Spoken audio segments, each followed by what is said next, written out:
Qu'on accueille immédiatement sur le plateau Madame Aberlinck, Frédéric Aberlinck-Bertozzi, ou Bertossi. Bertossi, oui. Bertossi, bonjour à vous. Bonjour.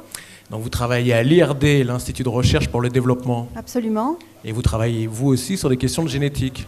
Oui, sur le palmier dattier. Voilà, alors encore un végétal qui parle, peut-être, qui nous dit des choses, c'est ce qu'on va comprendre, puisque vous vous êtes intéressé particulièrement à un marqueur génétique. Vous nous expliquerez peut-être un peu techniquement ce dont il s'agit, mais en gros, vous arrivez aujourd'hui à déterminer le sexe du palmier dattier bien plus tôt qu'on ne pouvait le faire avant. Alors en quoi ça c'est important et comment vous arrivez à le faire ?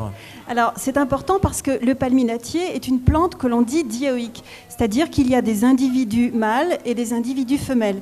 Les individus femelles sont ceux qui présentent un intérêt agronomique parce qu'ils produisent les dattes qui sont consommées.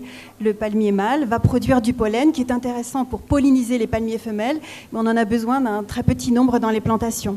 Donc aujourd'hui, pour connaître le sexe d'un plant, on est obligé d'attendre qu'il fleurisse et les premières floraisons interviennent généralement 6 à 8 ans après la plantation. Donc c'est très long et les phéniciculteurs, c'est-à-dire les cultivateurs de palmiers dattiers, sont obligés d'arracher des plants qui font plusieurs mètres de diamètre et d'envergure. Et on n'en fait rien, en fait, ces plants-là ? Les palmiers mâles, on va les enlever. On ne va conserver que les palmiers femelles.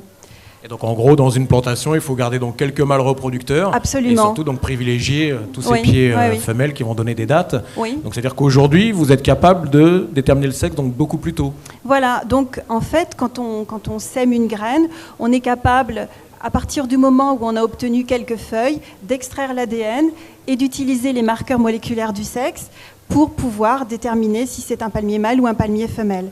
Donc, 6 mois à peu près après la plantation, on est capable de déterminer le sexe. Donc évidemment, 6 mois, l'arbre est tout petit. Tout petit, oui, c'est une petite plante qui possède 2 ou 3 feuilles uniquement. D'accord, donc beaucoup moins de pertes. Absolument. Une économie au niveau du temps et au niveau des surfaces, enfin un gain très important pour les planteurs. D'accord.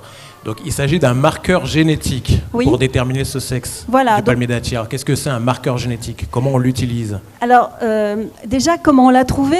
Le génome du palmier dattier a été publié par une équipe du Qatar en 2011 et on a pu investiguer dans ce génome et identifier des séquences qui sont liées au sexe. Donc les marqueurs moléculaires sur lesquels on a travaillé, ce sont des marqueurs de type microsatellite qui possèdent des répétitions de nucléotides et qui présentent donc un grand polymorphisme. Et nous, on a trouvé 3 marqueurs liés au sexe qui présentent des allèles caractéristiques des plants mâles et qui ne sont pas présents chez les plants femelles.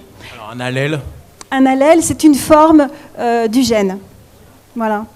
Et ce qui est intéressant, c'est que ces marqueurs présentent un intérêt agronomique au niveau des planteurs, mais également un intérêt un peu plus fondamental pour connaître l'évolution des régions liées au sexe et comprendre comment les plantes ont inventé la séparation des sexes. Et on a pu montrer comme ça que le palmier dattier, on a pu confirmer et apporter des preuves génétiques que le palmier dattier possède un système chromosomique de type XY, comme chez l'humain en fait. D'accord, on n'irait pas jusqu'à dire que le palmier est notre cousin, mais en tout cas, j'imagine que c'est une découverte fondamentale en génétique qui est probablement très importante.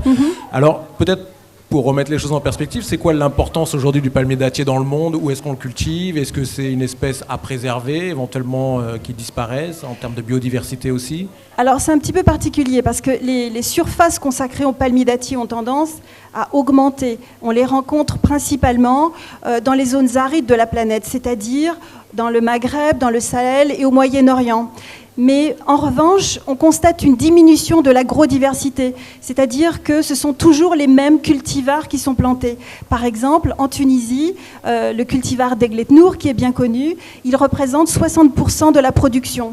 Donc c'est pourquoi on a développé, avec un certain nombre de collègues et tout un réseau de partenaires au sud, on a développé des nouveaux marqueurs de la diversité génétique, de façon à caractériser la diversité et être capable de mieux la conserver.